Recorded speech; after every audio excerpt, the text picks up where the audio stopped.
ছাত্র শ্রমিক জনতার যে ঐক্যবদ্ধ আন্দোলনের মধ্যে দিয়ে জুলাই অগাস্টের যেই আত্মাহুতি এবং এই ফ্যাসিবাদের পতন, তার কারণে কিন্তু যেটা রিজওয়ানা হাসান বললেন সেই আলোচনাগুলো আমরা আজকে করার সুযোগ পাচ্ছি। এর আগে কিন্তু এইভাবে আলোচনাগুলোও করার সেইভাবে সুযোগ ছিল না। আমরা নগর যেই থিম তরুণদের সম্পৃক্ত করব, উন্নত নগর গড়ার জন্য কাজ করব, কিন্তু তরুণদের সম্পৃক্ত করার জায়গায় তরুণদেরকে তো হত্যা করা হয়েছে। ডিজাইন, এলিগেন্স, বিউটি, সেরা পণ্য সবার জন্য। জেভিকো। বন্দি করা হয়েছে, নির্যাতন করা হয়েছে, তাদের কথা বলার জায়গা রুদ্ধ করে দেওয়া হয়েছে। আজকের এই সুযোগটা যেন আমরা মিস না করি।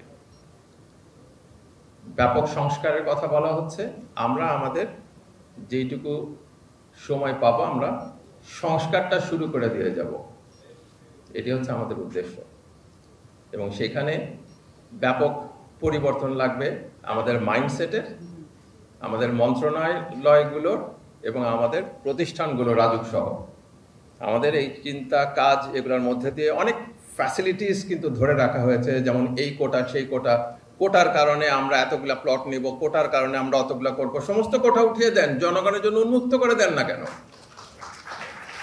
সমস্ত কোটা উঠিয়ে দিয়ে লটারির মাধ্যমে কেন ঢাকা শহরের জমি দেওয়া হয় না? এই ফ্যাসিলিটিগুলি বন্ধ করে দিতে হবে।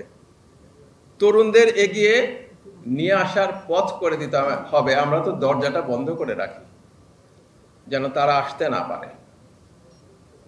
এই দরজাগুলো খুলে দিতে হবে বাংলাদেশের মানুষের জন্য, তরুণদের জন্য। সেই মানবাধিকার কর্মী গ্রেটা থানবার্গের কথা আমরা জানি। আমাদের এখানে হাজার হাজার থানবার্গ তৈরি হয়েছেন যারা বাংলাদেশ বদলে দেওয়ার জন্য কাজ করছেন। আমরা তাদের পাশে দাঁড়ানো দরকার এবং তাদের পাশে দাঁড়িয়ে এই সময়টাকেই বদলে দেওয়া দরকার। আমি আর বলবো না, কারণ সৈয়দা রিজওয়ানা হাসান আমাদের যে কথা বলার সেটা বলেছেন, আমরা যেটা ভাবি যেটা চিন্তা করি সেটা বলেছেন। আমি শুধু বলতে চাচ্ছি যে ঢাকা শহর কিন্তু নোংরা হয়ে আছে। ঢাকা শহরে কিন্তু নিঃশ্বাস নেওয়ার গাছ নাই, গাছপালা কেটে ফেলা হয়েছে।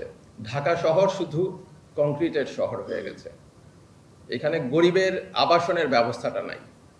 আমরা পারবো কিনা এটা চ্যালেঞ্জ, এটা আমাদের প্রতিষ্ঠানগুলোর জন্য চ্যালেঞ্জ। সবশেষে যেটা বলতে চাই এবং বলে শেষ করে দিতে চাই সেটা হচ্ছে যে আমরা যদি তরুণদের সম্পৃক্ত করে নগর উন্নয়নের ক্ষেত্রে পরিকল্পনা নিতে চাই, তাহলে এটা এখনই শুরু করা দরকার, কারণ এর পরে করতে গেলে হয়তো অনেক দেরি হয়ে যাবে। আর তাদের ভূমিকাটা প্রতিটা ক্ষেত্রে সম্পৃক্ত করা দরকার। যেমন বিভিন্ন সংগঠন আছে, নাগরিকদের প্রতিষ্ঠান আছে, প্রফেশনাল বডিজ আছে, তাদেরকে ইনভলভ করা দরকার। যারা টাউন প্ল্যানার্স, আর্কিটেক্ট, ইনাদেরকে ইনভলভ করা দরকার। আর আমাদের শহরগুলোকে সবুজ, জনবান্ধবপন্থী এবং যারা শিশু তাদের জন্য এমন একটা ব্যবস্থা করা যেখানে তারা বড় হয়ে যোগ্য নাগরিক হয়ে উঠতে পারে, সেটার জন্য আমরা যেন আমাদের কাজগুলো গুছিয়ে যেতে পারি। সবাইকে ধন্যবাদ।